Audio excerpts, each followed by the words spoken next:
Assalamu alaikum students, how are you all? I hope you all will be fine. Today we are going to start our chapter number 2, cell division. So first of all we are going to understand the name of the chapter. ठीक है कि हम जो chapter पढ़ रहे हैं इसका name cell division है, तो इसका सेल डिवीजन नेम क्यों है, ठीक है।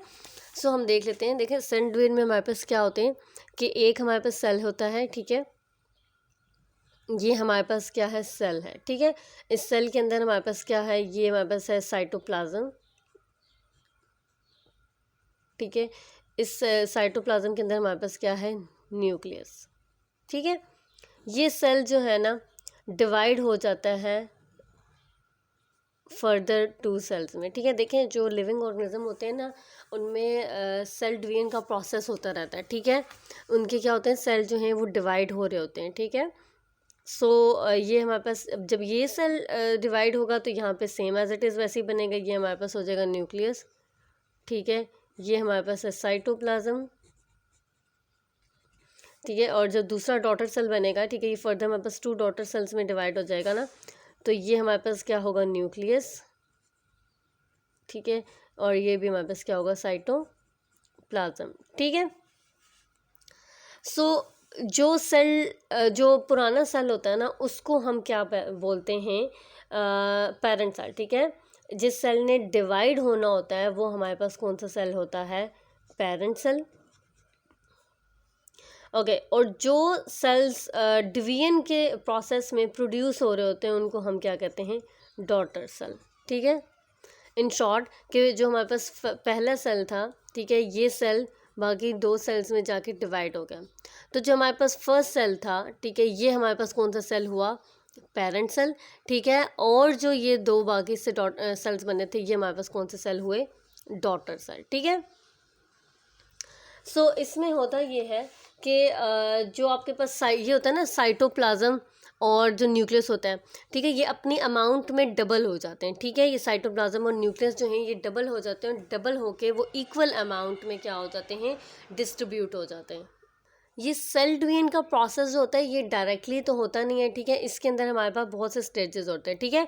तो जब सेल डिवाइड हो रहा होता है ना, तो डिवाइड होने से पहले इस पेरेंट सेल को एक फेज से गुजरना पड़ता है, ठीक है। इस पेरेंट सेल को एक फेज से गुजरना पड़ता है और वे उस फेज का क्या नाम है हमारे पास, इंटरफेज, ठीक है।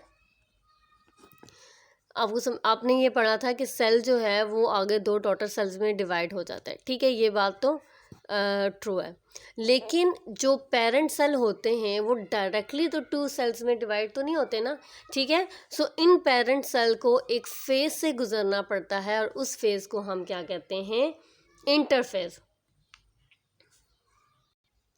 इस इंटरफेज में हमारे पास क्या होता है कि जो क्रोमोसोम्स होते हैं ना ये हमारे पास क्या है, क्रोमोसोम्स, ठीक है। इन क्रोमोसोम्स की कॉपीज बनने लगती हैं, मतलब ये कि जो ये जो क्रोमोसोम्स हैं इनकी क्या होती हैं, डुप्लीकेट होना शुरू हो जाते हैं, ठीक है। इनकी कॉपीज बनना शुरू हो जाती हैं, ठीक है। सो आई होप आपको ये चीज़ समझ आ गई होगी कि हमारे पास सेल डिवीजन में एक पेरेंट सेल होता है, ये पेरेंट सेल जो है डिवाइड हो जाता है 2 डॉटर सेल्स में, ठीक है।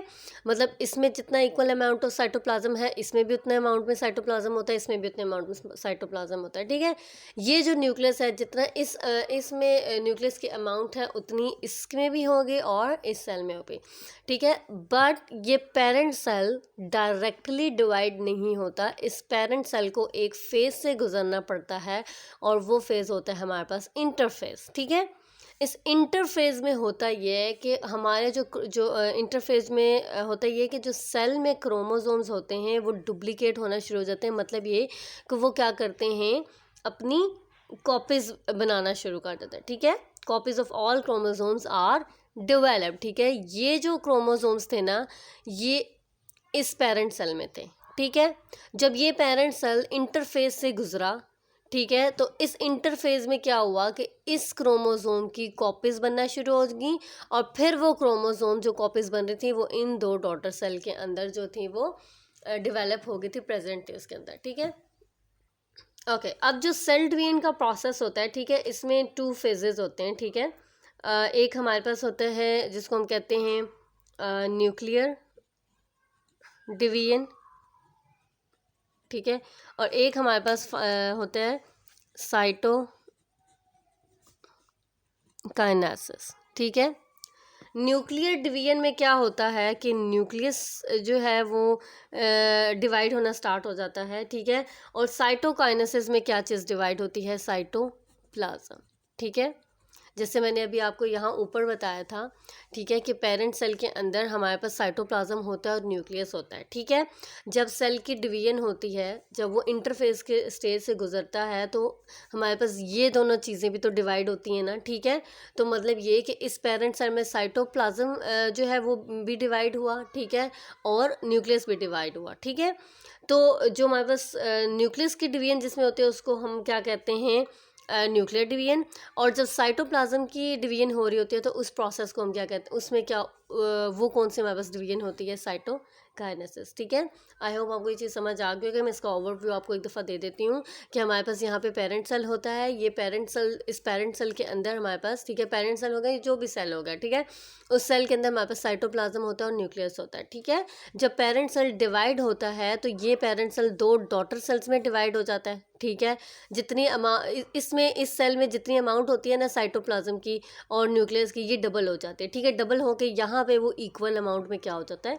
डिवाइड हो जाता है। ठीक है, मतलब ये कि इस सेल में भी आपके पास न्यूक्लियस होगा, साइटोप्लाज्म होगा, इस सेल में भी आपके पास न्यूक्लियस और साइटोप्लाज्म होगा। ठीक है, लेकिन जब ये सेल डिवाइड होता है, पेरेंट सेल डिवाइड होता है, तो ये एक फेज से गुजरता है। उस फेज को हम कहते हैं इंटरफेज। इंटरफेज में हमारे पास क्या होता है? क्रोमोसोम्स की कॉपीज बनना शुरू हो जाती हैं। ठीक है, ये हमारे पास किस प्रोसेस में होता है? इंटरफेज में। ठीक है, अब हमारे पास सेल डिवीजन में जो है वो 2 फेजेस इन्वॉल्व होते हैं, जिसको हम न्यूक्लियर डिवीजन कहते हैं और साइटोकाइनेसिस होते हैं। ठीक है, न्यूक्लियर डिवीजन में हमारे पास न्यूक्लियर डिवाइड होता है और साइटोकाइनेसिस में हमारे पास साइटोप्लाज्म डिवाइड होता है। आई होप आपको सेल डिवीजन की समझ आ गई होगी। इसी से रिलेटेड आपको मैं क्वेश्चंस दूंगी। If you have any confusion related to the topic then you can ask to me. Thank you so much.